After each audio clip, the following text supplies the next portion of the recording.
Hello, I'm Ingrid and I'm 27 years old. I was orphaned at a very young age when both my parents died in a car crash. With no family to take care of me, I was placed in an orphanage, where I stayed for about 3 years before being adopted by my new parents, who turned out to be billionaires. My life transformed dramatically, becoming rich and fulfilling. They preferred to keep my adoption private, as they wanted to do good without public attention. When I became an adult and moved into my own place, my adoptive parents decided to expand their business and toured Europe seeking new opportunities. Around that time, I met Patrick, my now ex-husband. We met in college and instantly hit it off after a few conversations. Patrick was a cheerful and caring man, which made me like him even more. Our dates led us to become an official couple, and we had a perfect relationship except for one problem. Patrick's family didn't like me. I first met Patrick's parents after we graduated from college. He had waited to introduce me until we were both well settled in our jobs. Patrick had warned me that his parents were quite judgmental about their children's significant others, and he wanted me to make the best impression. I didn't mind delaying the meeting because meeting the parents always made me nervous. By the time I met Patrick's parents, we had been dating for 4 years and were engaged. I knew this might be an issue for his parents since they didn't even know me as his girlfriend. The day before we were supposed to meet them, I was freaking out. They're going to hate me, Patrick. They won't, I promise. Don't you think they'll be shocked to find out we're engaged? Well, yeah, but I don't think it will be that big of a deal. Are you serious? You were worried about introducing me because you know how judgy they are? And you think telling them we're engaged won't make it worse? Look, even if they do judge, will it really matter? It doesn't to me, and I don't think it should to you. You always seem so careful about them. I promise it won't affect us at all, Ingrid. All right, if you say so, but do you think maybe we should not tell them about the engagement and wait a month or so? If that makes you feel better, we can do that. I don't mind either option. Let's hide it just in case. I'll do anything to get on their good side. You have nothing to worry about. I'll be there with you no matter what. I had been so anxious because whenever I suggested Patrick tell his parents about me, he would make a big deal about their potential disapproval. At this point, I began to understand why Patrick was so hesitant to introduce me to his family. Patrick's family was very wealthy and loved living lavishly. They wanted the same for their children and only approved of them dating people who were as rich or richer. Compared to their standards, my lifestyle wasn't considered rich. I hadn't told Patrick about my adoptive parents' wealth because I didn't see the point. By the time I figured out why he was so insistent on delaying the introduction, I felt it was even more unnecessary for his parents to know about my family background. I wanted them to like me for who I was, not for my money. Naively, I believed they would, but I was wrong. We decided to meet Patrick's parents at a fine dining restaurant. Patrick held my hand as we walked in, and I wore my engagement ring on a necklace to keep it with me without drawing attention. When we got to our table, his parents already looked upset. Patrick had warned me that they were strict about punctuality, and we were 2 minutes late. We were off to a bad start. His parents glanced at me with disdain and proceeded to ignore me while conversing with Patrick. I felt increasingly small and out of place with a growing urge to leave. I kept my head down until Patrick finally directed their attention to me. Mom, Dad, you can't just keep talking to me. This is my wonderful girlfriend, Ingrid. Oh, hello, it's a pleasure to meet both of you. Wish I could say the same. Mom. What? I'm only speaking the truth. So Ingrid, I heard you and Patrick met in college. Is that right? Yes, we did. We happened to share some classes together. Aha, and how did you manage to attend this college? From what I know, the tuition is pretty high, and it's a hard place to get into. Dad, that's enough. Patrick, you will not speak to your father that way. He's asking a very valid question. Ingrid, please answer him. Well, I got a full ride. I'm super grateful for the opportunity because not only did I learn a lot, but I also got to meet Patrick, which has been one of the best things that has happened to me. Of course, it's one of the best things that's happened to you. He's loaded, and you need that kind of money. At least you have some brains because your looks aren't all that great. You know what? That's enough. We're leaving.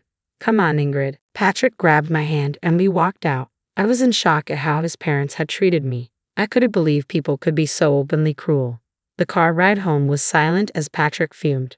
When we reached home, he made sure I was okay, but truthfully, I didn't know how to feel. I had dressed nicely, sat properly, and didn't order anything expensive. Yet Paula and Marley judged me without knowing anything about me. Patrick didn't speak to his parents for a while after that. They texted him, claiming we had been very disrespectful by walking out. Patrick didn't respond until a month later when he told them we were engaged. His parents weren't happy, but Patrick threatened to cut contact if they did anything against me. They offered to pay for our wedding on the condition that they made all the decisions. Naturally, neither Patrick nor I wanted that, so we decided to elope. My parents, who were in Europe, knew about our elopement. They were just happy for me and sent a gift to celebrate. Patrick raised his eyebrows at the expensive painting they sent, but I brushed it off as a sign of their generosity. After getting married, we next saw Paula and Marley at a party they hosted for their anniversary. Despite everything, I was genuinely happy they had invited me. Despite the dislike Patrick's parents held for me, I was genuinely happy they had invited me to their anniversary party. However, when we got there, I was ignored by everyone. Being ignored by 2 people was embarrassing enough, but being ignored by about 30 people was even worse. I stuck close to Patrick, but no one tried to talk to me. If I attempted to make conversation, people would either look me up and down and walk away or continue talking to Patrick as if I hadn't spoken. By the end of the night, I was in tears, humiliated, and disgusted by everyone's behavior. At the end of the night, Paula and Marley were asked to make a speech. Although I was tired and wanted to go home, I stayed. In their speech, they began by expressing gratitude for almost everyone in the room, which was the first jab at me. They made several more, and the guests kept laughing. At some point, I couldn't take it anymore. I got up, walked out, ordered an Uber, and cried the entire way home until Patrick got back. When Patrick arrived home, he was upset and angry. "Why did you walk out like that? Do you know how embarrassing that was for me? What are you talking about? Don't play dumb with me, Ingrid. I had to endure my parents yelling at me and a lot of the guests pitying me for being with you. Are you serious? What about how embarrassing it was for me? Come on, Ingrid. You could have dealt with it for one night. It was my parents' anniversary. I was ignored by everyone, and your parents chose to make even more fun of me in their toast. How do you possibly expect me to be okay with that? I'm not saying what they did was right, but you could have just lived through it. I would have spoken to them about it afterward. What would that have done for me? I don't like being humiliated. Everyone was laughing at me. You've never been in that position, so it's easy for you to talk about it like it's no big deal. My parents expect an apology from you. I want one too. I'm afraid I won't be doing that. I'll only apologize if they do too. As for you, I see no reason to apologize. You've always stood up for me. I don't see why this is any different.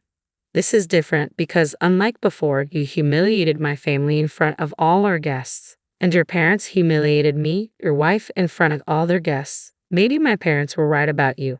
You're impossible." With that, Patrick went to sleep in the guest bedroom. I couldn't understand his sudden change in behavior. He had always been the first to stand up for me. For me to walk out should have been a clear sign of how bad they made me feel, yet Patrick didn't seem to care. Patrick didn't talk to me for the next week. I also received texts from his parents calling me ungrateful and an embarrassment. I tried to talk to Patrick, but he refused. Eventually, I decided to give in and apologize to both him and his parents, even though it felt humiliating. I loved Patrick and didn't want this to be the hill I died on. Things only got worse. Patrick's parents retired and hosted family dinners once a week, and Patrick was always invited. The first time they hosted, Patrick brought me along. As soon as I stepped in, the atmosphere became awkward. Paula was busy getting ready, but Marley and the rest of Patrick's siblings glanced at me awkwardly. They didn't talk to me, and Patrick left me standing alone while he caught up with his family. When Paula came downstairs, she saw me and practically flew into a rage. "What are you doing here?" "Excuse me." "No, I will not excuse you. What are you doing in my house right now?" "Well, you invited us for dinner." For the next 2 weeks, Patrick and I didn't speak to each other. It was hard at first, but I got used to it eventually. The family dinners his parents hosted continued, and once a week, I was all alone at home, which I truthfully didn't mind. One of those nights, my parents video called me. "Hey, honey," my dad said. "Hey, sweetie, how's it going?" my mom chimed in. "Hey, Dad." "Hey, Mom. Things are not good." "Why? What's wrong, sweetie?" my dad asked, concern in his voice. "If you need help with anything, feel free to ask us," my mom added. "I don't think this is something you guys would be able to help me with, but thanks for the offer," I said. "Where's Patrick? Is he not helping?" my dad asked. "That's the thing. He's part of the problem. Huh? Sweetie, could you be a little more clear about what the problem is? My mom asked, her face wrinkled with concern. Well, his parents are pretty wealthy and also very snobby. Oh, I hate those kinds of people, my mom said, her face twisting in disgust. Tell me about it. Anyways, they thought I was some poor girl who could never live up to their standards and fit into their elite circles, so they took it upon themselves to humiliate me every time I met them. What the hell? My dad exclaimed. Oh yeah, and the last time I went over, Patrick's mom decided calling me an orphan was a good insult. That woman, I'm going to claw her face off. How dare she call my precious child an orphan? My mom fumed. Do they not know about us? And what the hell has Patrick been doing in all this? I didn't tell them about you guys because I knew their opinion of me would change if they knew. I wanted them to like me for who I was, not for my wealth. As for Patrick, he's siding with them. He thinks I was disrespectful when I stood up for myself. Honey, are you sure this is the man you want to be with? My dad asked gently. I love him a lot, but this is not how I want it to be.